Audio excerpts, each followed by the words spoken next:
Hey everybody, James Elliott here, and I am with Melinda Harrison.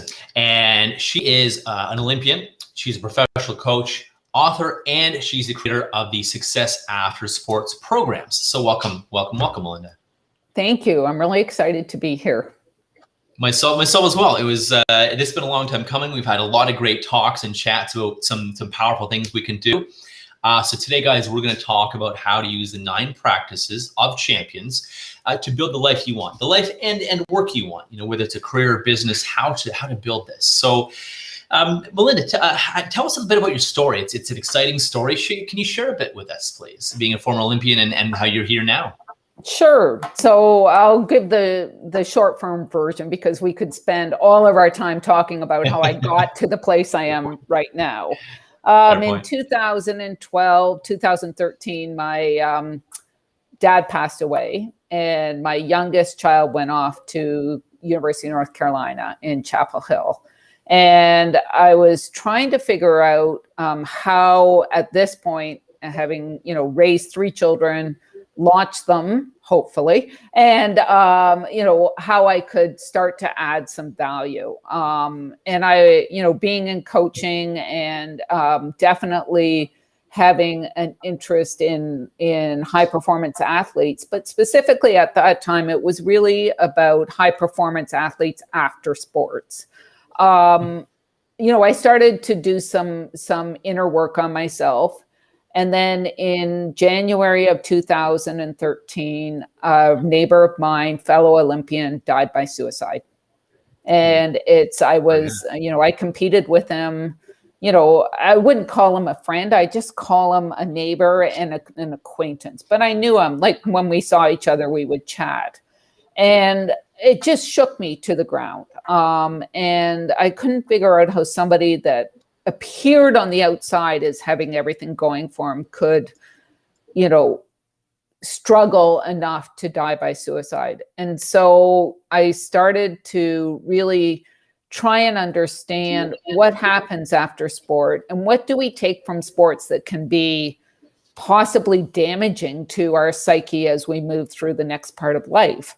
I went out and I made a commitment in about March or April of that year to say, I'm going to interview 100 athletes or high performers that had successfully transferred their skills from sport to something else. And I didn't know 100 high performing athletes. I knew some swimmers from my generation when I competed, but I really had no idea how I was going to do this. But being, somebody that has a mindset of get something done, I went out and just started making phone calls. And I got to my goal. I eventually interviewed 103 athletes. Nice. And high performers, a few high performers, and discovered something in those million words that I got. The most interesting, so just taking a step back, I was looking for how they positively transition. I was really into positive psychology, as I still am, and wanted to understand, were there elements that happened in sport that they were able to take out of sport and then use those to positively transition. And so as I coded all of these, pages and pages of interviews, I realized that there were common things that were happening. And, as I dug deeper and deeper, I was able to code it into 9 practices. One practice for each letter, PRACTICES. Oh, no way. Yeah. Very cool. Very cool.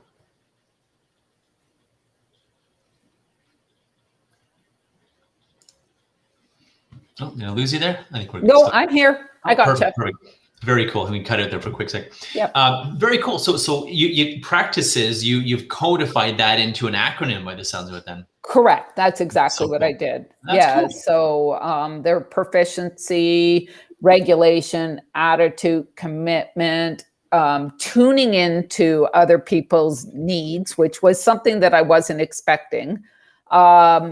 Confidence, identity, emotions, knowing how to use your emotions to get what you want, and having secure basis. Very cool. Very cool. I love it. Practices. Well, there we go. And as we all know, practice makes permanent, not perfect, but permanent, right? Right. And you progress. know, for athletes, you know, they know they have to practice every day. And so, you know, the acronym just can't, you know, it just evolved out of the work because, cool. you know, I was trying to connect with them and say, you know, if you were building a skill set in sport and now you're done sport, how are you going to build a new skill set?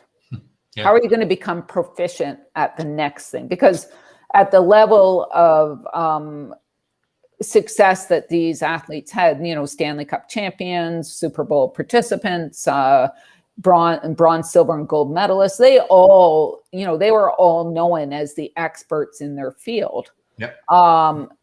But once they were done, they were not known as the experts in the next field. So the first thing is to figure out what it is you want to build expertise in, and then figure out how you're going to proficiently be able to do that. So proficiency was certainly, you know, it was a great lead off word. Very cool. Okay. So then what is a great way people, whether they're the former or athletes or former, or whether they're just some business people that really, really want to build a career or a job they want, or really build the life they want. Can you tell us more and more about these acronyms? Because I love the acronym. I love practices, by the way. And how do we relate this to helping people win at work and win in life? How would you help them with each of these in a nutshell, win at life? Yeah. So first you have to think about what is it I want out of my life. And so if you're starting out after college or after sports or after a career change, it could be a transition at age 50. You have to think, what is it that I really want to do in my life? So imagine your future best self. Say, you know, is it becoming a great golfer if you're into retirement? Well, if that's what you want to do, until you learn how to swing the club, you're not going to be able to do it. And so, you know, there's so many levels to golf, and the ability to understand each level and keep building and building upon those levels is really important. But you can't, there's no sense in doing that unless you say, I want to, I'd like to be. Sure. You know, if you say, I want to become president of the TD Bank, you know, that may be a goal for somebody out there. Well, motivational speaker, entrepreneur, whatever. Yeah. Whatever. A great mother or a great father. It doesn't, or a great person in a relationship. It doesn't really matter. You have to say, well, this is what I want. And then from that point, you say, well, what do the world's best have? What does that entrepreneur have? What does that speaker have that I don't have? And as you outline those skill sets, then you create, you know, your your to-do list, your progressive to-do list. How do I build that? So really understanding what it is you want, what's somebody that's really great at this, and then how do I go about getting that? I love that. And because, you know, a lot of things I've learned from NLP is about modeling, to your point, modeling excellence, and then how to recreate that in yourself, and learning that the keys to recreate that in yourself and the bare minimum versus, you know, all the things they do. Okay, what are the most important things they do to be a whatever motivational speaker or leader or a great parent? And to your point, boiling that down. So that resonates with me too, because again, that's one of the principles I live by. Find someone great who's great at it and doing it, and find what are the gaps and what are they doing versus what are you doing, and then how to do it, because if they do it, figure it out, own it. Which brings me to the next one. But before I jump into that, you know, it's really interesting as an athlete, as a swimmer, you know, I always looked to those who were so much better than me and said, I want to be like that. You know, and we see these ads on TV. There's a great ad right now that shows all, you know, the soccer players or the tennis players, and a little girl saying, I want to do that. And it's so exciting to see, you know, people strive to want, especially now that the Olympics are done, to strive and say, I want to go play soccer. I want to swim. I want to be like Penny Olasak. I want to be like Maggie McNeil, you know, or any of the other athletes that participated. They resonate, and then that child or teenager starts to form a vision in their mind. So visions are great. Understanding what it takes to get there is great. The second practice is regulation. And that really is where the rubber meets the road.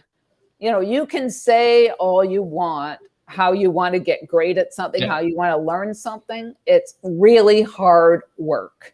And that means sticking to your plan, being able to handle the adversity, and really, understanding that it is not a straight line.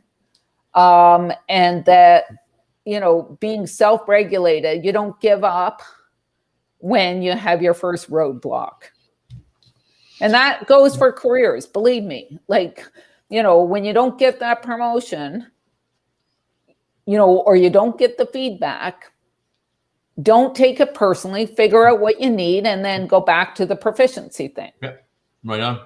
And I think some of the, not some, but the adversity we face in our life, I really think that gives us one of the best sources of our personal power, because we get hit with this crap and we overcome it, and we don't let it stop us. We move towards being unstoppable, and I think that equips us to be resilient later for our businesses or our lives or our friends or family and crap in life. Because if you give up, no, you're not going to be wildly successful in life. But it's like, never give up, no matter what happens. Never give up until you get what you want. And I love that, because I'm aligned with that too. And again, it's one of the sources of my power.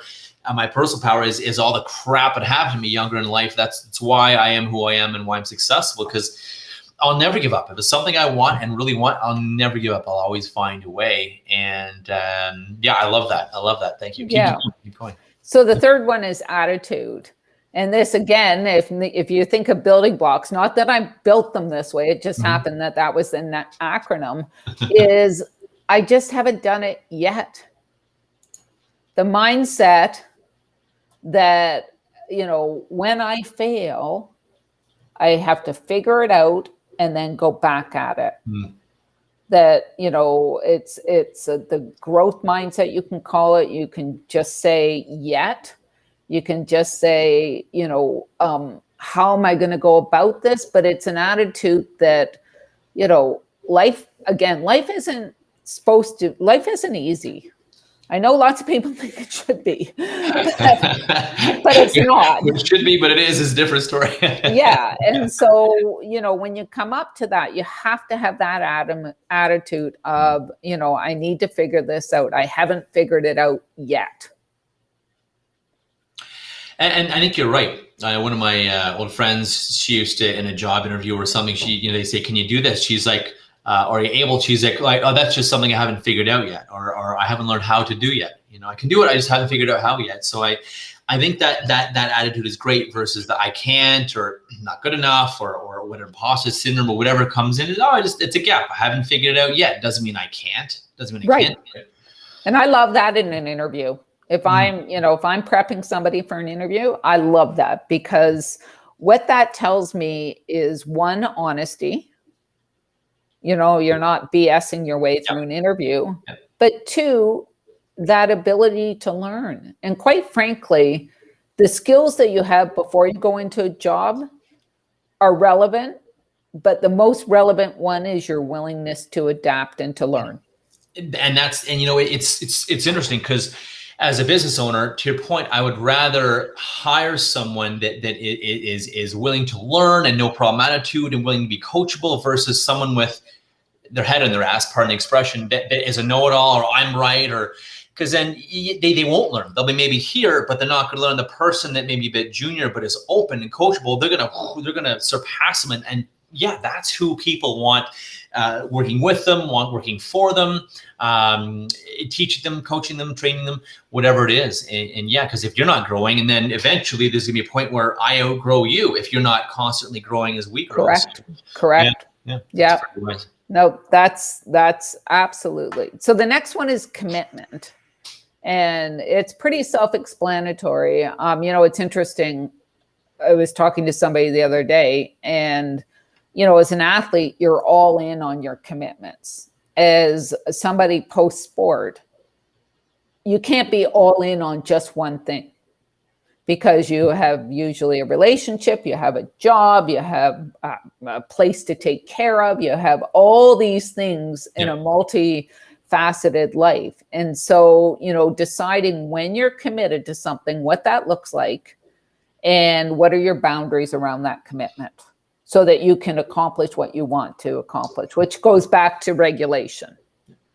Makes sense. Makes sense. Yeah. You say yes to something, you're saying no to something else, and maybe it's your success. If you're saying no, like you said, no boundaries, and you're saying yes to everyone, or you can't say no, then you actually are saying no to your success, right? Yeah. So, yeah. 100%. Yeah. So the next one was the one that surprised me the most in the research that I did. And it was being tuned into somebody else's needs. Mm-hmm. So again, you're talking about very, very high performing athletes. And all of them, every single one of them, was concerned about other people. It wasn't just all about them. And they took that to the next part of their life. And I smile at that, because it is so important. But we think that success is building your own brand. But success is really when you build the brand of everyone, including yourself. True. Whether that, again, be in a relationship, as a parent, coaching other kids, in a career, like it really is, together, we're going to elevate all of us. And if I can contribute to your success, I'm a better person for that. That's it, and helping everyone win. Because if you don't want to help everyone win, or if you're in a business or even a career, and you're all making it all about yourself, you're going to find out very quickly that either people don't want to buy from you, or they don't keep you around and won't promote you. No matter who you are and how talented you are, if you're making it about you, and you're either in a career heads down at a desk, you're working hard and wondering why you're not getting promoted, you're making it all about you and your thing, versus really the relationships and making sure everyone wins. Or in a business, if you're in sales, you own your own business, if you're making it all about you and you don't care about people winning and thinking, okay, how do I close this person? How do I sell this person? How do I get them to buy so I can pay my bills, or this and that? They're going to run like hell. Right. Versus how can I help this person? Totally. Very cool. And in fact, it bounces back, as you and I both know, it bounces back and reflects very positively on you. But, we have to be very cognizant. And, I ask people I work with, well, how did you help somebody today? And I often get a blank. And then we start talking about it and the benefits of helping other people. And, then the next time I ask, you know what? They answer. Very cool. Yeah. Very cool. Probably with enthusiasm as well. Yeah. For sure, because they realize that, there's research out there that I'm sure you're aware of, but maybe the audience isn't, that if you see someone else doing something kind, you have no participation in it, it increases your positive hormones. Sure. You just look at somebody, open a door for somebody, and that makes you happy. Exactly. Yeah. And so, we want to try and create as much happiness as we can, true happiness. Fair point. And to your point, like I was going to say that, actually, I was going to give the door example, but yeah, I see, because I love opening doors for people, men and women. I do it for anyone. And you're right. I see other people doing that. I'm like, that's a really nice thing. And to your point, it makes it like, I'm happy. I'm glad there's other people like me that do want to just be kind for the sake of being kind, not because they think they can't open the damn door, but it's because I want to be kind. I want to help. I want to give love and show people respect, and that, hey, correct. Maybe a small thing that maybe goes a long way to help someone have a great day or whatever it is. So, including myself. Yep. So the next one is identity. And that truly is understanding who you really are, and then using who you really are to benefit yourself in the world. And that would include, having a very good concept of your values and your strengths, and a belief that those will help other people. So if I have a value of integrity and I have to give feedback to somebody that might be a little bit uncomfortable, I can frame that with my value, saying, I'd like to have a conversation with you. As you know, integrity is really important to me. And because integrity is important to me, I think you deserve to get some feedback that might be a little bit uncomfortable. The recipient really appreciates that because they know that I'm grounded in who I am, and I'm authentic. Right. In that. And it's done with love. It's done because you care, not because you're trying to be a jerk. It's because, no, it's like, I care about you. I want you to win. Can I give you something? It may ruffle the feathers a bit, but I want you to win. So yeah, I often tell a funny example of efficiency is one of my core strengths, because when I swam, I had 6 hours less a day than every other person that I went to college with, other than the other swimmers. So we were up at 5, we practiced it 3 hours, and then we, practiced another 3 hours at nighttime, and we still had the same course load, etc. So I know I'm very efficient. I also know, because I understand myself, that there is a lot of shadow sides to that efficiency. I can get really irritated in the grocery store line when somebody is in the 10 and under line that shouldn't be.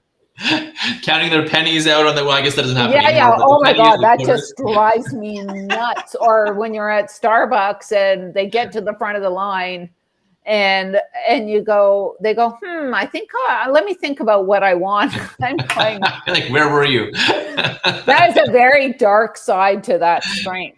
And so, Sure. And quite frankly, the person in the Starbucks line doesn't really care that it's triggering me. No, and so, really understanding not only your strengths and your values, but the shadows of those great strengths of yours. And so I think, that's an absolute, and having a good sense of yourself. The next one after that is confidence. And of course, in performance, you need confidence. And, I often get, well, I don't have very much confidence right now. So understanding really, how do you build confidence? How do you build confidence, and how do you come across as confidence? And all of these practices, another reason why I like the name of them, is because you're ongoing development. Confidence comes and goes. Yeah. And it ebbs and flows with new proficiencies, and, knowing that you stayed regulated, and, having a good attitude. I mean, they're all tied together. And so as you gain new skills, you're going to be way less confident if you stick with just your old skills, but then you won't get what you want. Yeah, true. It's like that. Like you're at a certain level, you dip down a little bit, but then you go above, and then you're there, and then you dip down a bit, whether it's in confidence or whatever, because you're dipping down, you're learning something new, or shifting or change, you're growing, and then you back up, but you're higher. Versus, you're right, that I think it's death, but the comfort zone, I call it the zone of death, or at least death of growth and learning and happiness, anyways. But yeah, that's that comfort zone where you're like, oh, I'm just comfortable, I'm here. Yeah. So expansion. I mean, it's, expand till you die.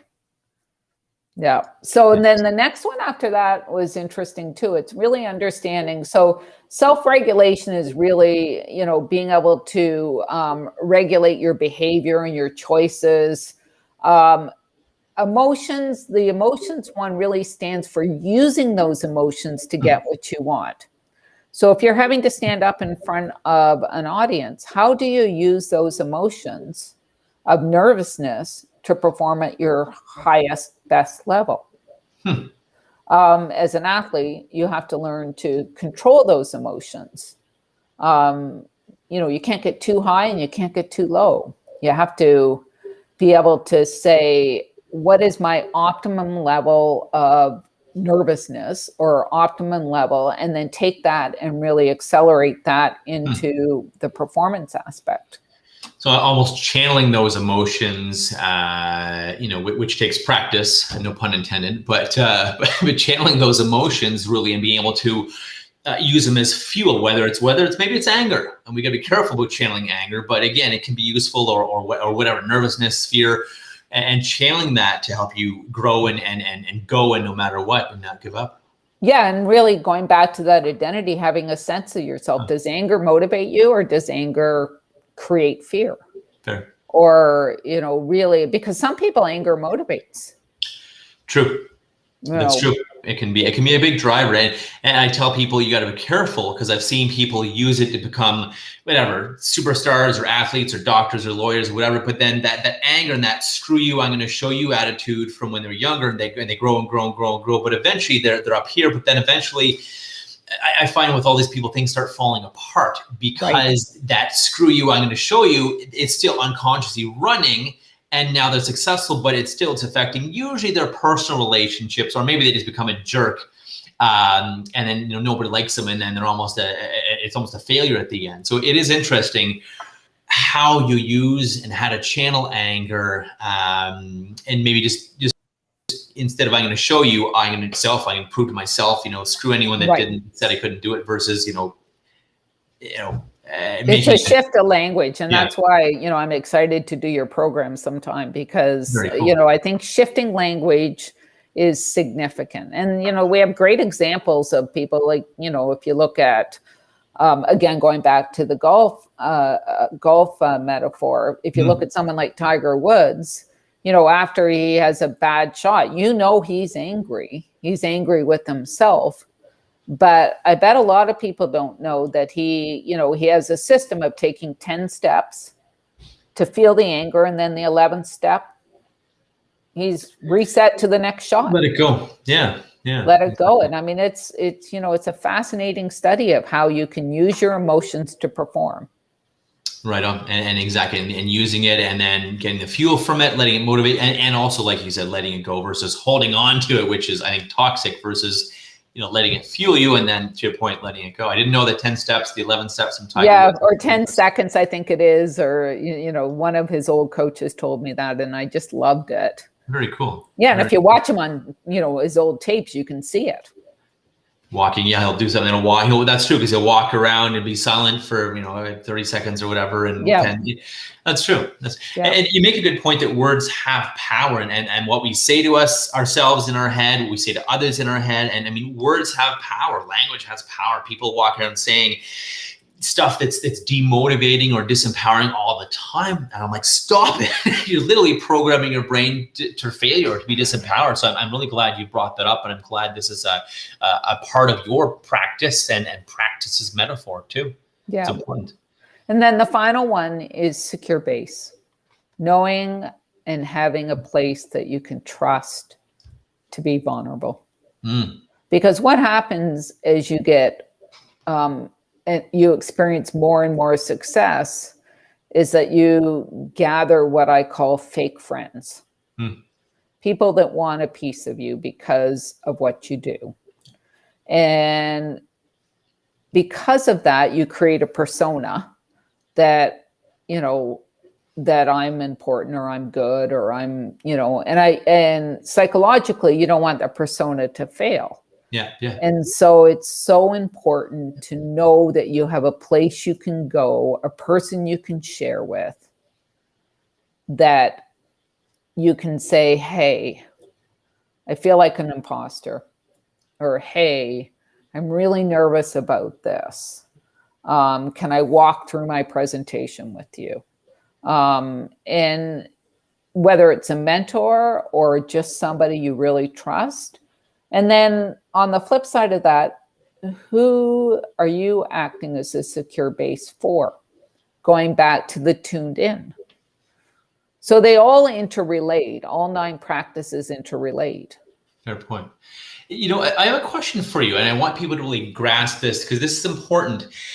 How many people, or what percentage of people, do you think actually have that? I have my own opinion, but I'll hold it. How many people do you think actually have that person that they can go to, where there's just love, there's no judgment, there's just support, and they can open up and be totally vulnerable about, I feel like crap, I feel like an imposter, this sucks, or I feel like a loser today, or whatever it is.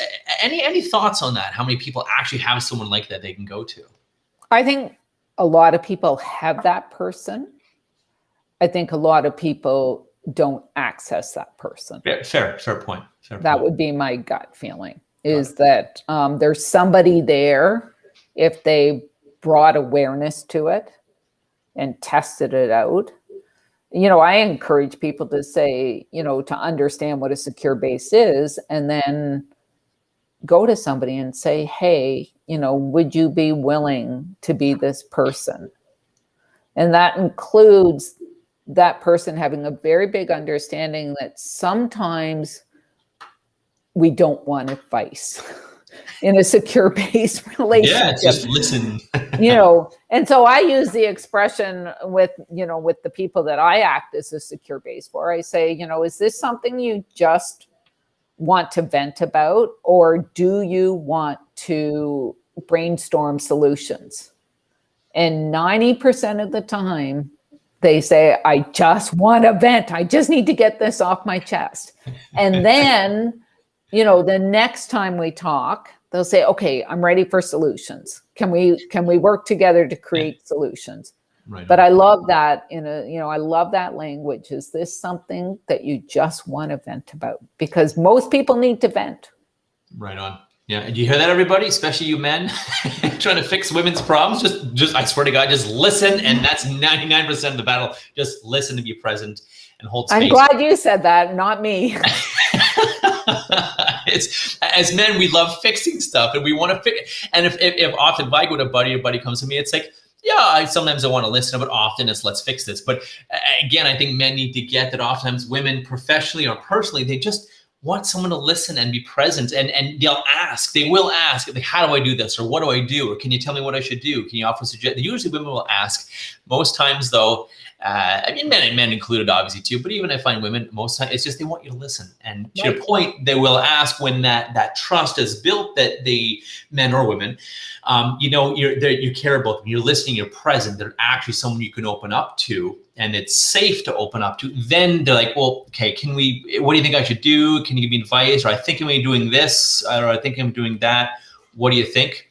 So I'm glad you brought that up. Yeah. And I mean, in our conversations, it's really interesting. You know who you can trust. I mean, you and I shared some of our vulnerabilities with each other. Sure. And, you just have that gut feeling that you can trust that person.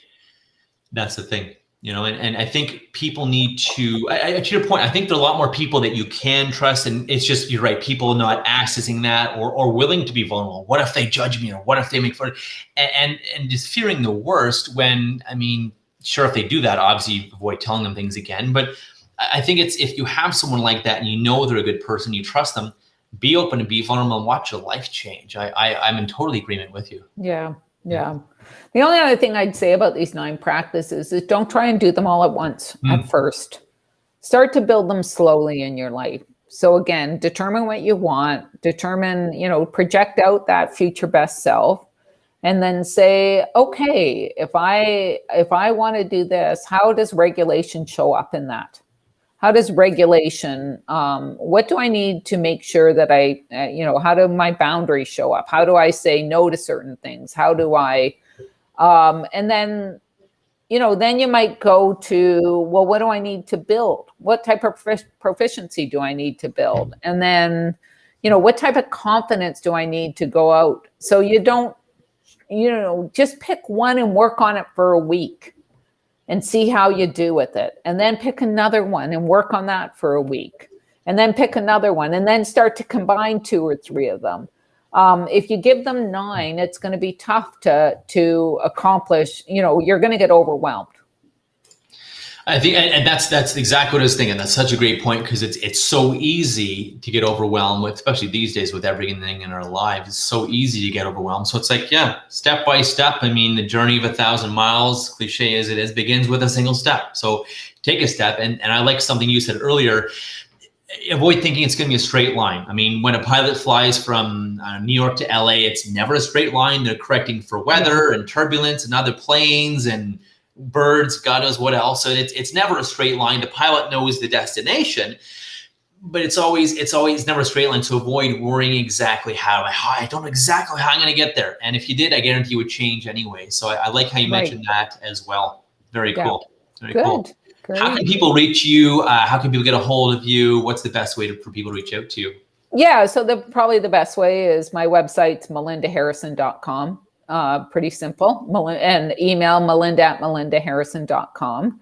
I'm on Instagram at Melinda Harrison or at Success After Sports. Those are probably the best ways to get a hold of me. Amazing, amazing, amazing. Well, this has been awesome. Thank you for telling us about practices and the really cool acronym and all the things inside it, and how really people can use that which comes from sport and champions and professional athletes and Olympians to inject that into their lives or their business, their relationships, whatever it is. And I love how it's so pervasive that they can use it for, their career, their business, their relationships, their self, their health, or whatever it is. So thank you very much for sharing it and for being here today as well. My pleasure. And I look forward to continuing our conversations. Right on. Myself as well. Thank you, Melinda.